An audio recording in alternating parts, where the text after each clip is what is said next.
Communist হওয়ার জন্য চেষ্টা করছেন এবং তাদের এক ধরনের একটা পড়াশোনা, এক ধরনের একটা জীবনযাপন পদ্ধতি ছিল।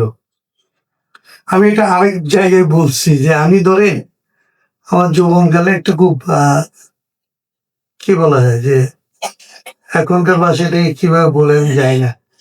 মানে একটা তীব্র বামপন্থী গ্রুপের সাথে আমি যুক্ত ছিলাম। বামপন্থী গ্রুপগুলির মধ্যে ২ টা জিনিস হয় যে ধরেন ঐরকম ওই সময় হইতো, এখন তো আর ধরেন একটু নাই। যে আমাদের যাদের একটু লেখালেখি করা, একটু গান করা, একটু কবিতা লেখা কিংবা একটু প্রবন্ধ লেখার একটা থাকে না ভেতর থেকে এক ধরনের একটা বয়সের তাড়না। তখন আমাদের একটু লিখতে গেলে তারপরে খুব একটা মানদণ্ড আসলে আমাদের আরোপ করতে হইতো নিজেদের উপরে। যে এটা আসলে শ্রেণীর দৃষ্টিভঙ্গি থেকে ঠিক হচ্ছে কি? আমার এই লেখা আসলে আমার যে দর্শন, এই দর্শনের সাথে আসলে যায় কিনা, না গেলে আসলে লেখাটা তো এটা প্রকাশ করা উচিত হবে না বা এরকম ভাবা উচিত হবে না। ভাবনার উপর এক ধরনের সেন্সরশিপ যে আমি যা পছন্দ করি এবং যা ভাবি, এইটার আসলে অন্য একটা মানদণ্ড আছে যে এটাকে ঠিক করবে যে এটা হচ্ছে সঠিক ভাবনা। এবং এই সঠিক ভাবনাটা সম্পর্কে আমাদের কোনো স্পষ্ট ধারণা ছিল না। আমি ওই জন্য বলতেছি কথা। মানদণ্ডটা থাকা আমি খারাপ এটা বলতেছি না। আমরা যারা নিজেরাই মানদণ্ডটা নিজেদের উপরে আরোপ করতাম, আমাদের নিজেদের বোঝাবুঝির মধ্যে অনেকটা ঘাটতি ছিল এবং সেইটা আসলে নিজেদেরকে কেবলমাত্র শৃঙ্খলিত করা ছাড়া আর খুব বেশি কাজে আসে না।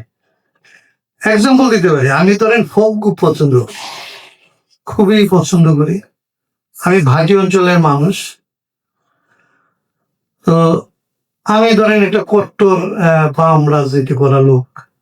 সারাদিন সারা রাত যাদের সাথে বসি তাদেরকে তো ধরেন মার্ক্সবাদ, বস্তুবাদ, দান্দিক বস্তুবাদ, ঐতিহাসিক বস্তুবাদ এই জায়গায় গিয়ে থাকতে হবে এবং আমাদের গানের মধ্যে সর্বোচ্চ আসলে তো আমরা ওই সিলেটের ভদ্রলোক পর্যন্ত আসতে পারি। তারপরে তার ফোকের কাছে যাইতে পারে। ফোকের কাছাকাছি যাইতে হলে হেমাঙ্গ বিশ্বাস, এরপরে গেলেই আসলে তো লালন চলে আসে, জালাল চলে আসে, অন্যরা যারা চলে আসে। এই গান তো ধরেন ঠিক আমাদের গাওয়ার অধিকার নেই। আমি মধ্যরাতে লুকায় এই গান করতাম। এটা বলছে এই জন্যে যে এইটা একটা আবহ ছিল, ওই সময় একটা চিন্তা ছিল, ওই চিন্তার মধ্যে প্রচুর মানুষ ছিল। এখন এই চিন্তাও ধরেন একটা সময় রাজনীতিকে সহায়তা করছে, মানে রাজনীতিতে প্রচুর লোক আসছে তখন এবং সেই যে চিন্তা, সেই যে আশা, অ্যাপারেন্টলি এখন অনেকে যেটা ধরেন আক্ষেপ করে যে একটা সময় ছিল যখন আসলে বিপ্লবী রাষ্ট্র, বিপ্লবী রাজনীতির পথে অনেকে আসছে।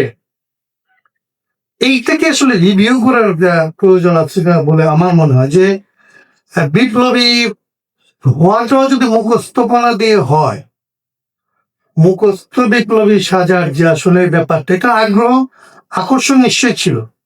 আকর্ষণ না থাকলে তো আমাকে তো একটু বাধ্য করেনি। আমি নিজেই তো এই পথটা খুঁজে নিয়েছিলাম। তো ওই যে ধরেন আমি জানি না, এই প্রশ্ন করতে চাই মূর্খতার কোনো আকর্ষণ আছে কিনা, এইটা আসলে এখানে দুজন বড় বাবা আজম সহ এটা তো অনেক কিছু কাজ করে, এটা আমার একটা খুব বোঝার চেষ্টা আছে। আমার যেমন আরেকটা চেষ্টা আছে, আমি মাঝখানে রাজনীতি ছেড়ে দিয়ে একদম উকিল হইতে চাইছিলাম। একদম পারিবারিক জীবনযাপন করবো, বউ বাচ্চা নিয়ে থাকবো, বাজার করবো, খাবো, বাইরে কিচ্ছু করবো। 12 বছর একদম এটা আমি 12 বছর ট্রাই করেছি। তো ট্রাই করার পরে যখন আসলে ধরেন স্বস্তি আসে না, ভাল লাগে না, আবার তো পথ খুঁজে খুঁজে আবার ওই রাজনীতিতে ফিরা। আমি এটা বলছি যে 18 সালের দিকে এইখানকার জেনারেশন গুলির সাথে আমার যোগাযোগটা বাড়ে।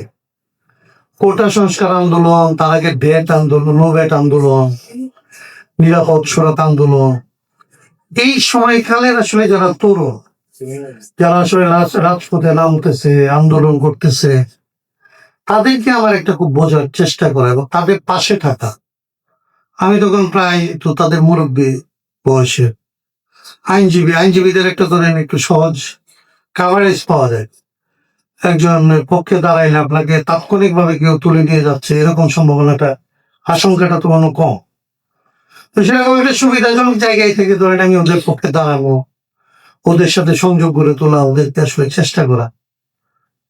এবং আমার তো বোধ হচ্ছিল এরকম যে ধরেন একটা তরুণ মানে হচ্ছে আমরা যেরকম পড়ছি আর কি, যে বা আমরা যেরকম ভাবতাম, এখন তরুণ মানে হচ্ছে তো প্রায় নিষ্পাপ, নিষ্কলুষ একটা বিপ্লবী আকাঙ্ক্ষা। আমরা তো প্রত্যেকে তার নিজের অভিজ্ঞতা দিয়ে আসলে বিবেচনা করার চেষ্টা করি। আমি 18 সালের পরে অসম্ভব রকমের ধাক্কা খাই।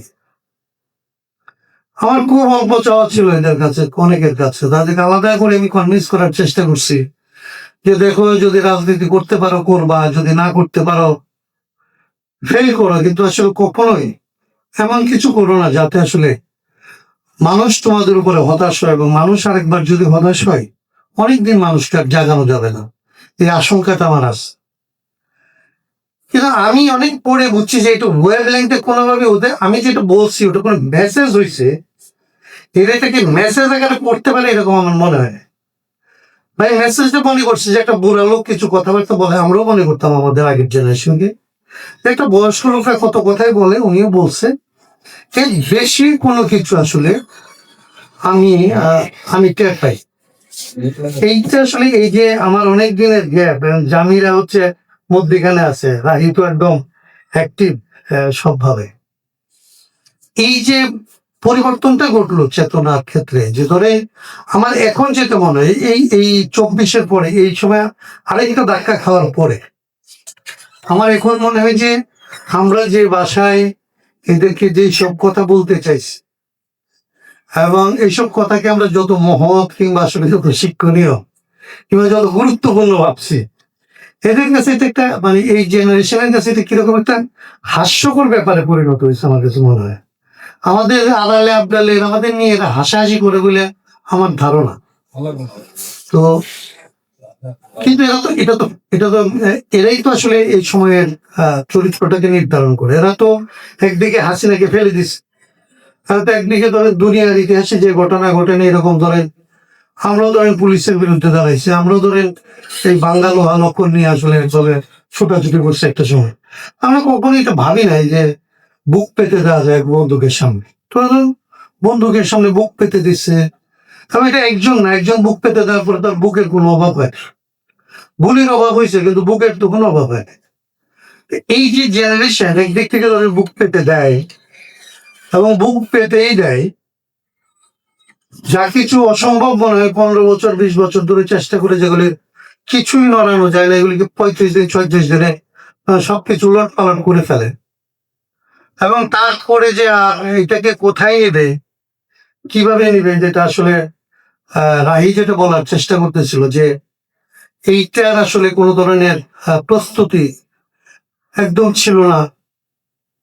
আমি এই জায়গাটা একটা মৃদু মানে প্রতিভা মানে কি মৃদু আপত্তি করি আর কি। আমার কাছে মনে হয় যে আমি যেভাবে বুঝছিলাম, যে আমি এইটা প্রশ্নটা করে আমার কথাটা শেষ করি, যে এই জিনিসগুলি কিভাবে ঘটে, যে একদিকে একদম ধরেন আত্মত্যাগের সর্বোচ্চ দৃষ্টান্ত, আর একদিকে একেবারে ধরে চোখের সামনে মানে আপনার তখনও মৃত্যুর মিছিল থামে নাই।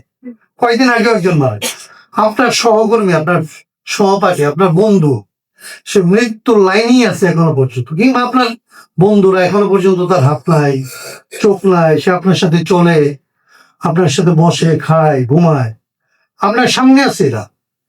এবং এদেরকে সামনে রেখে আসলে আপনি এমন সব কর্মকাণ্ড করতেছেন যেটা 71-এর পরে 72-73-এর সাথে আমার কাছে অনেক সময় মনে হয় যে এতটা দ্রুত না। 72-কে আমি যখন মনে করি, 73-কে যখন আমি মনে করি, এত দ্রুত পতন আসলে আমার মনে হয়।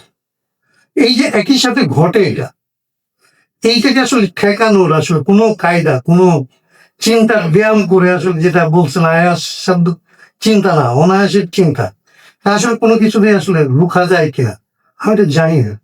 আমার এখন খুব কনফিউজ লাগে এই বয়সে এসে। আমি এই প্রশ্নটা করতে চাই, আরেকটা জিনিস বলেই আমি কথাটা শেষ করতে চাই, যেটা যে জায়গাটা যেটা একটু আপত্তি করছিলাম। আমার কাছে মনে হয়েছে গত 15 বছরের মধ্যে না অনেকগুলো কাজ হয়েছিল।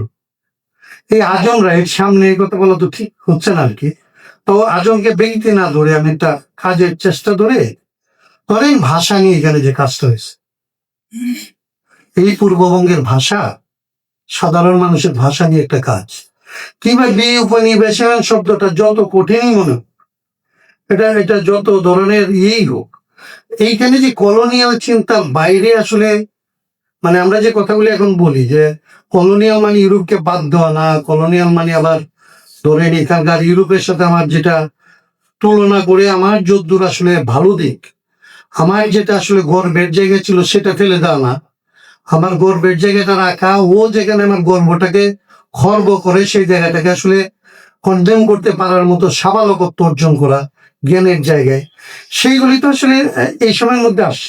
এবং আমরা ধরেন আইন আইন মানে আইনই সবকিছু না, কিন্তু এই যে আমাদের মতো ব্রিটিশ কলোনি ছিল, ব্রিটিশ কলোনিগুলিতে কলোনি হিসেবে ব্রিটিশরা যে ধরে ফ্রান্সের চাইতে একটা হিউম্যান ফেস নিয়ে থাকতে পারলো, কিংবা অন্যান্য যে সমস্ত উপনিবেশ যারা যারা বানাইছিল তাদের যে আসলে নির্দয় চেহারা, তাদের যে আসলে নির্মমতা, তার তুলনায় কম নির্দয় হয়ে ব্রিটিশরা যে ধরেন তার চাইতে বেশি সময় ধরে সফলতার সাথে আসলে কলোনিটা বজায় রাখতে পারছিল।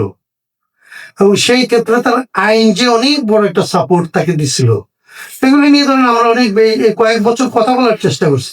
খুব ভারী ভারী কাজ আমাদের নাই, কিন্তু এটা এরকম আমি বলতেছি যে আইনের ক্ষেত্রে, দর্শনের ক্ষেত্রে, ভাষার ক্ষেত্রে এবং পলিটিক্সে যে আসলে কেবলমাত্র না বলা না, অল্টারনেটিভটা বলতে চাওয়া, যে এইটাকে সরায় ওই জায়গাটায় হাত দিতে হবে, এই চেষ্টাটা একদম ছিল না। এবার এইটা আমার পুরোটা ঠিক মনে হয়, যত বেশি থাকা দরকার ছিল, যতটা আসলে মানুষকে এর মধ্যে আনতে পারা উচিত ছিল, আমরা যারা চেষ্টা করছি তারা হয়তো পারি নাই।